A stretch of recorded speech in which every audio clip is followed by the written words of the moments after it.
Bismillahirrahmanirrahim. Assalamualaikum warahmatullahi wabarakatuh.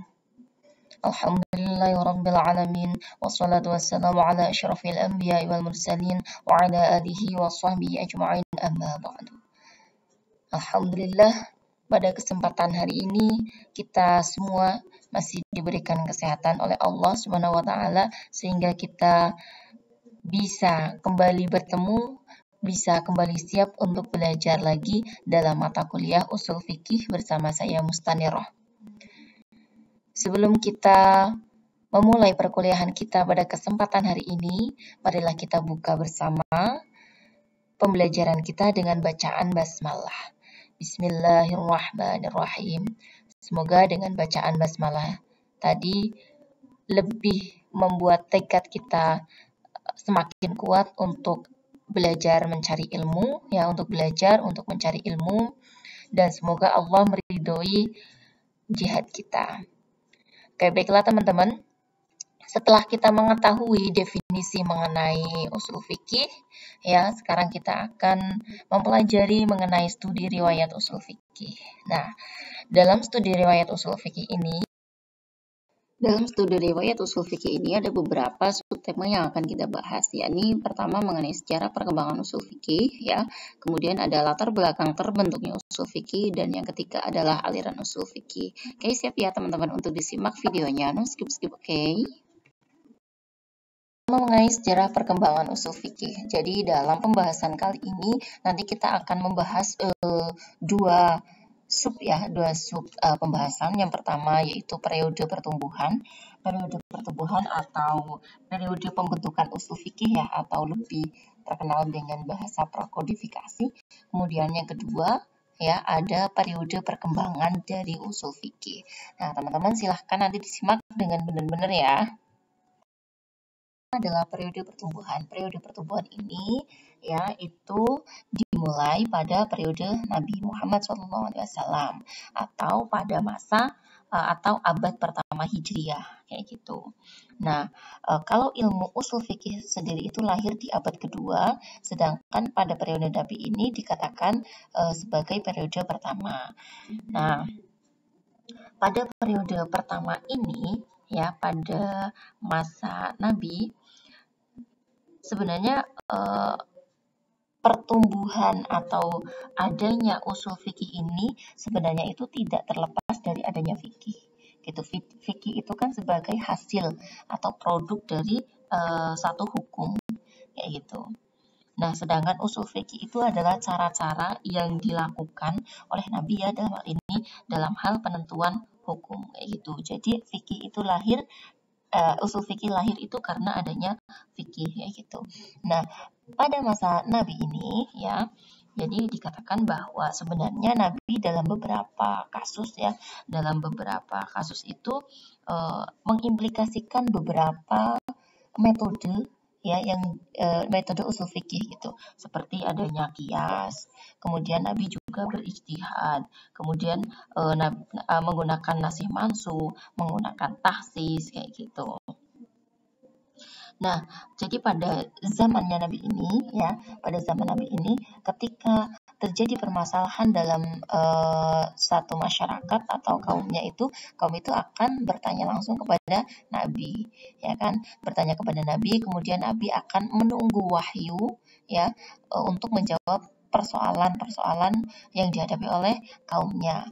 Kemudian ketika wahyu tersebut kok belum turun juga gitu, maka Nabi berpendapat bahwa Allah menyerahkan tasyrik itu dalam masalah yang dihadapinya tersebut. Nah, maka kemudian Nabi berijtihad gitu, berpedoman kepada ruh asy-syariah, dengan ruh syariah itu.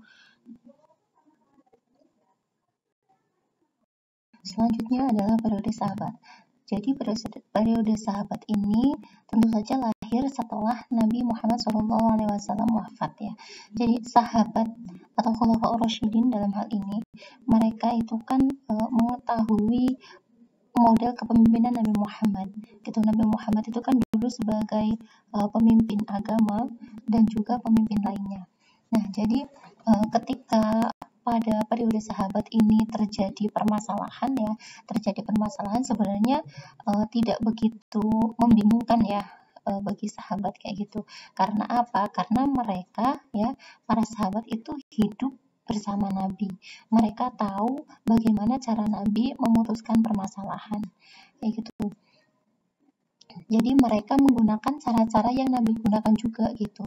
Pertama, Nabi kan menunggu wahyu dulu. Oh, berarti di sini pada periode sahabat ya, itu mencari ketika terjadi permasalahan, mencari di ayat Al-Quran terlebih dahulu. Ketika di ayat Al-Quran tidak ada, kemudian mencari ke sunnah. Nah, ketika tidak ada, baru ijma atau qiyas digunakan.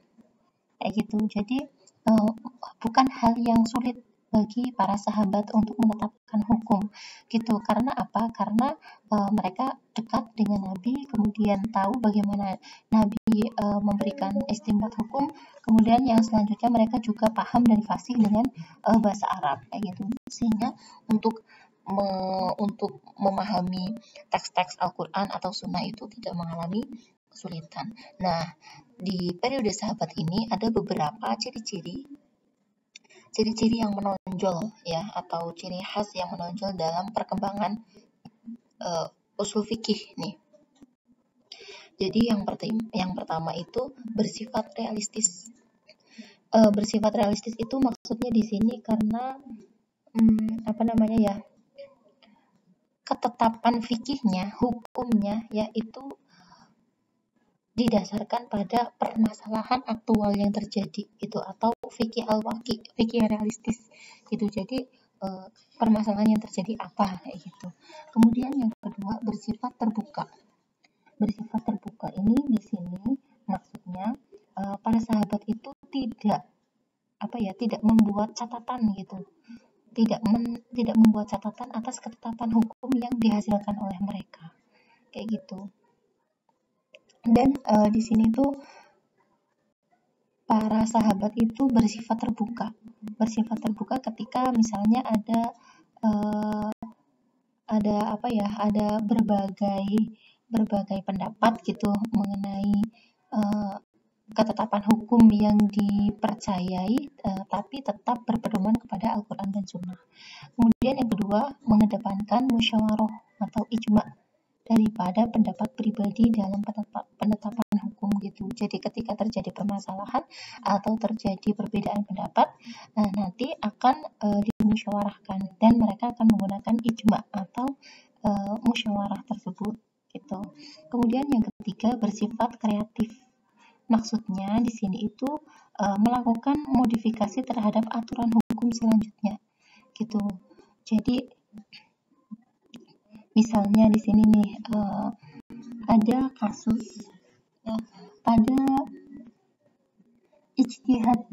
kasus ijtihad Umar bin Khattab ya, yang melarang pendistribusian zakat bagi mu'alaf untuk mendapatkan dukungan gitu. Maksudnya untuk mendapatkan dukungan biar umat Islam makin banyak kayak gitu.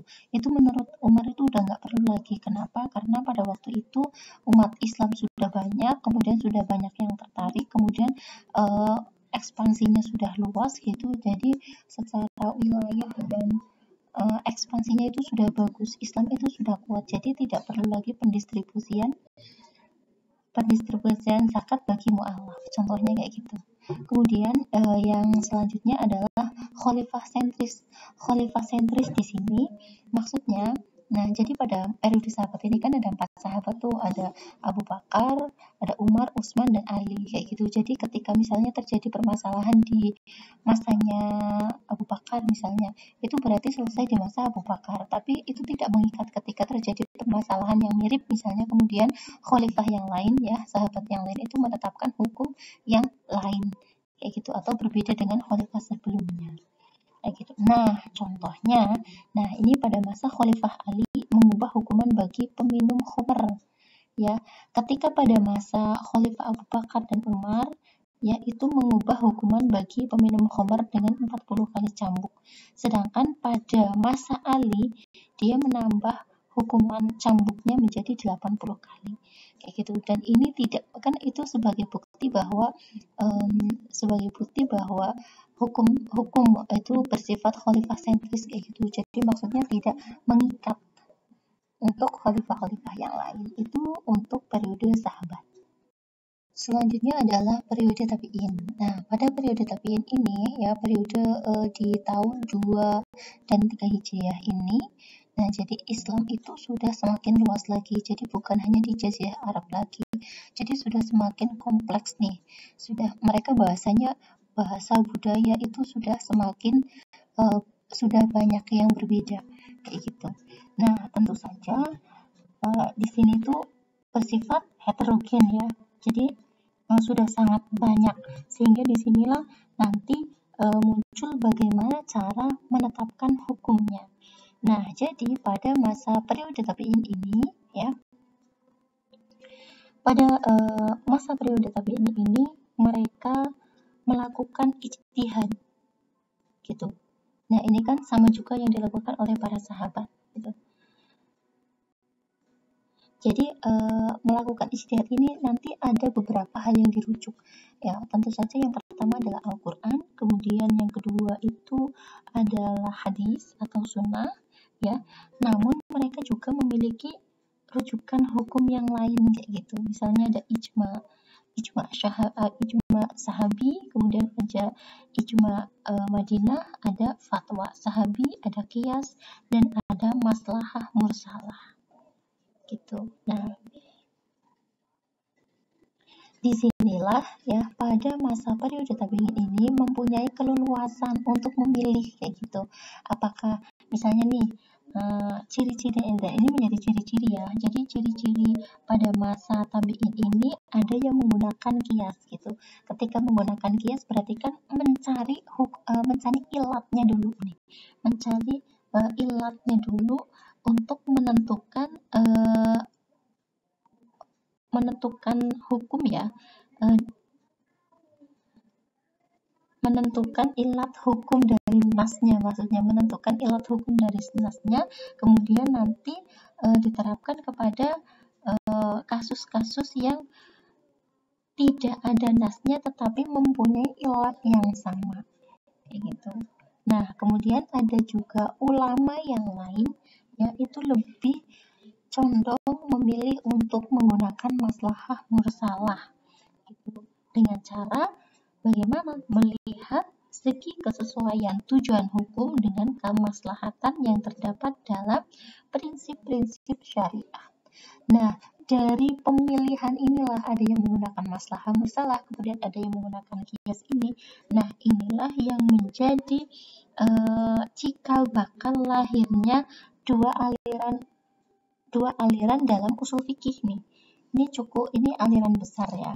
Jadi ada aliran mutakallimin ya yang dianut oleh jumhur ulama, kemudian ada juga aliran fuqaha atau Hanafiyah yang pada mulanya berkembang di Irak. Nah, itu adalah pada masa periode tabi'in.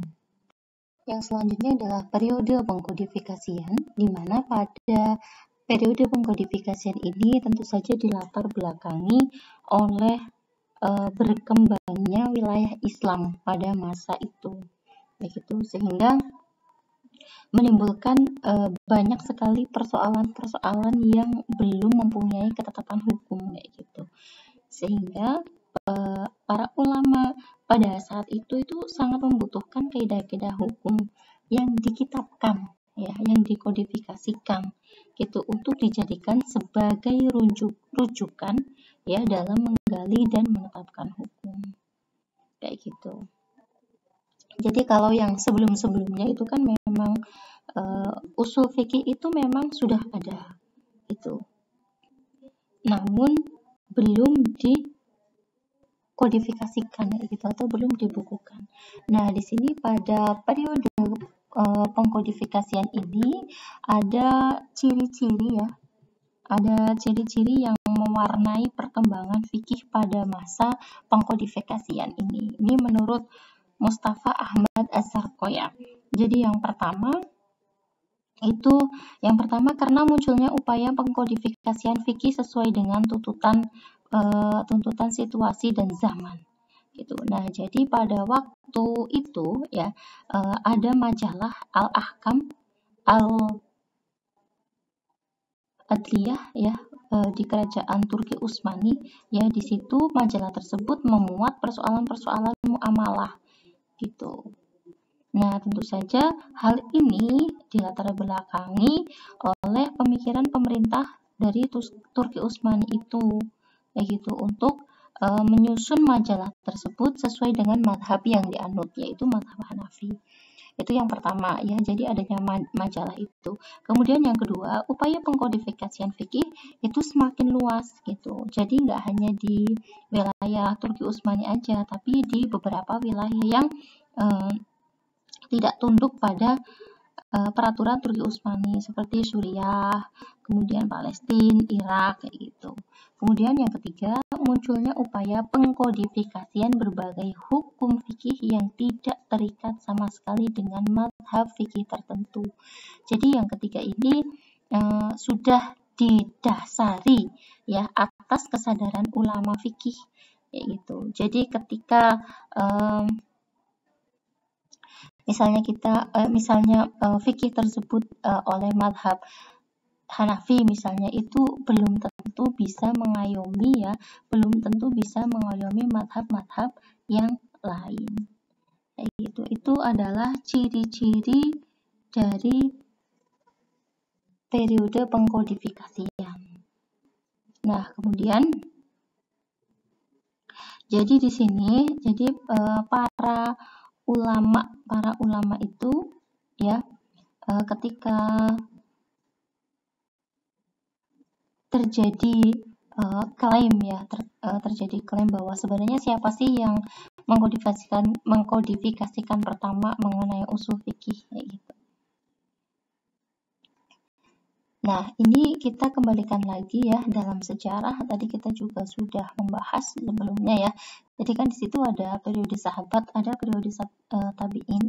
Nah, disinilah ya adalah masa di mana pertama kali membicarakan mengenai usul fikih meskipun belum dikodifikasikan. Gitu. Nah, para ulama ya mengenai siapa sih bapak usul fikih ya gitu. Jadi para ulama itu sepakat bahwa Imam Syafi'i itu adalah merupakan peletak batu pertama usul fikih. Jadi Imam Syafi'i ini adalah orang yang pertama kali membicarakan mengenai usul fikih dan menulisnya secara sendiri dalam kitabnya gitu. Oke ya, semoga teman-teman pada masa periode pertemuan ini bisa dipahami.